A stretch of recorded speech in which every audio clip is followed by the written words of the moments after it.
heavyweight division collision.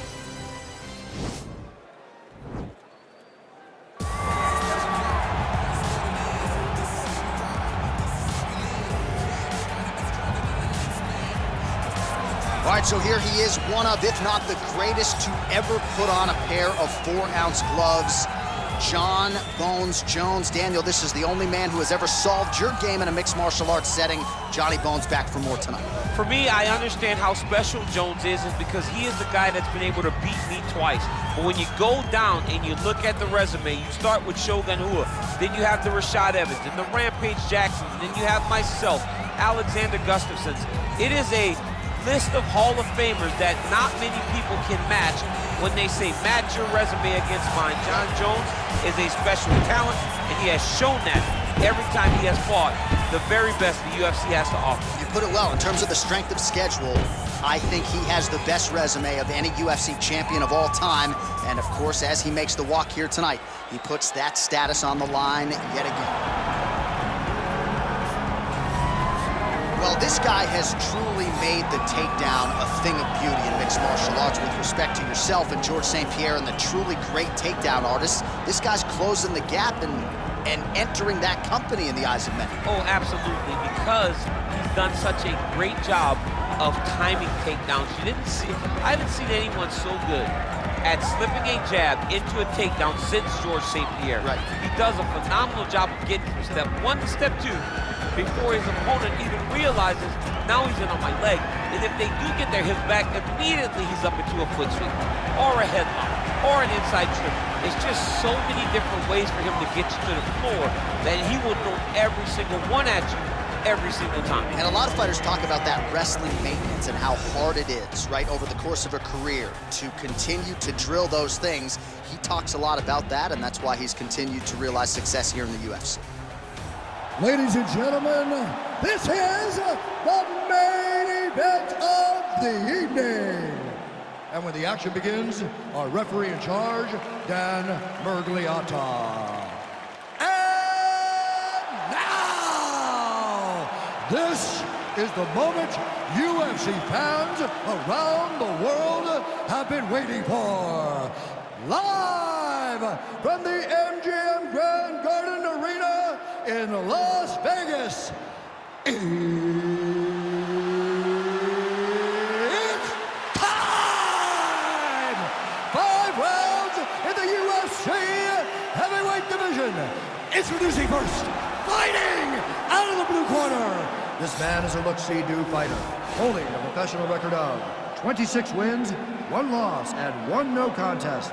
He stands 6 feet 4 inches tall, weighing in at 205 pounds. Fighting out of Albuquerque, New Mexico, USA, ladies and gentlemen, he is the former UFC light heavyweight champion, Jon Bones Jones!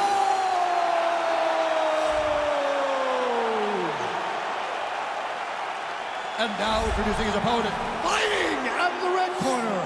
This man is a mixed martial artist, holding a professional record of 9 wins, no losses. He stands 6 feet 2 inches tall, weighing in at 185 pounds.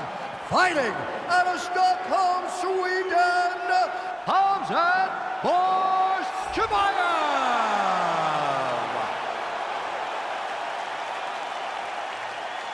All right, get the rules in the locker room. I want you to obey my commands at all times, protect yourself at all times. I want a nice, clean, safe fight. Touch gloves, back your corners, come out fighting.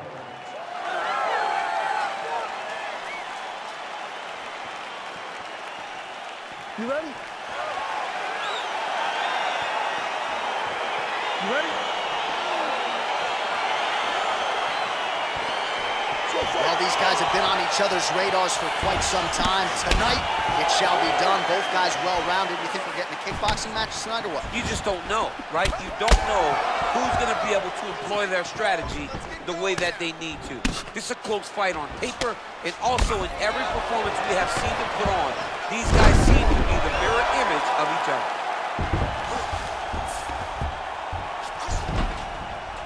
Lands with a right hand.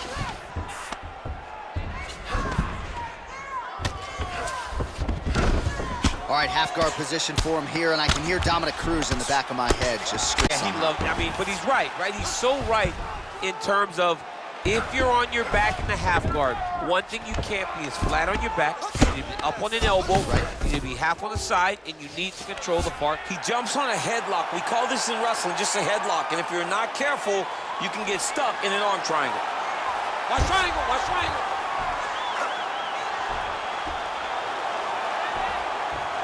He needs to push the arm to the side. Get his head against the mat. Now watch, as he goes to the finish, watch his chest go. Oh, he might have got him with a choke.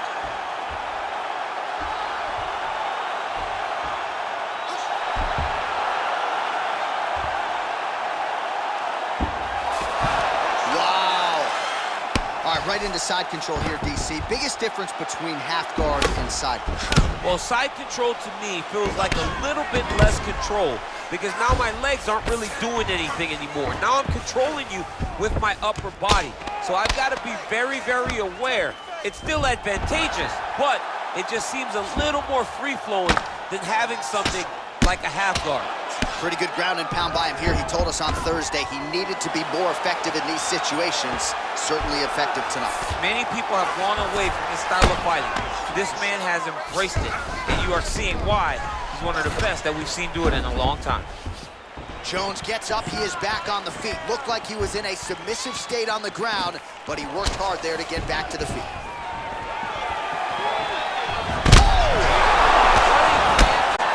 Looked like it did start a little bit.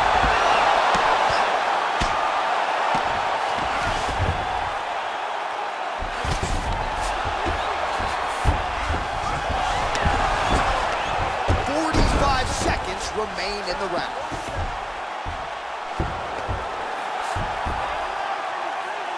So we crossed the 30-second mark in our opening round.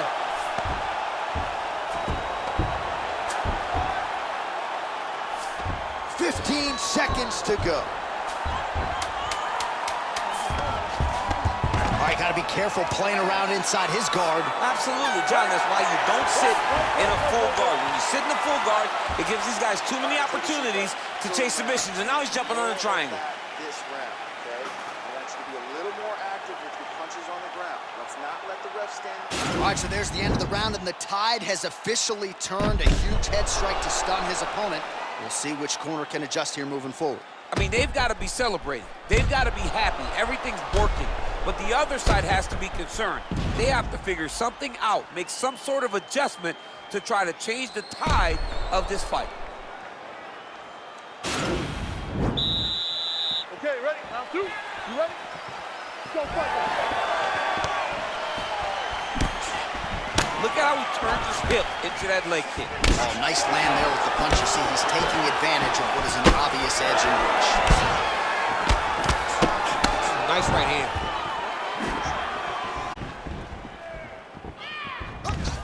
Take it for a ride. Nice double leg, nice finish. Trying to guard pass here, not today. No, it ain't happening. Now he's attacking the triangle. Triangle looks pretty tight, DC. I'm no Brazilian Jiu-Jitsu black belt, but maybe not good here. No, it looks like it's getting in deep. Oh! Now he falls back into the finishing position.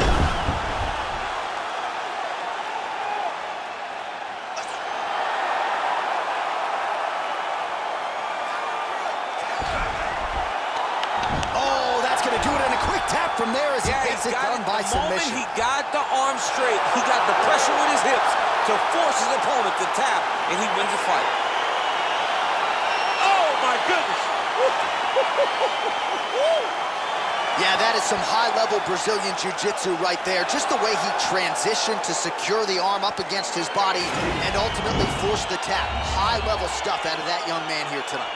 All right, so a wild round and a wild sequence there on the ground. DC, talk us through the highlight. He's such a phenomenal grappler. I don't understand how people don't know that this guy wants to submit you. He is the best grappler, best submission specialist we've seen in a long time. So there he is, your winner by submission. That is a finish they will likely be talking about for some time. Big win, major statement made to the rest of this division. Ladies and gentlemen, referee Dan Mergliata has called a stop to this contest at 1 minute, 25 seconds of round number 2. Declaring the winner by tap out, John!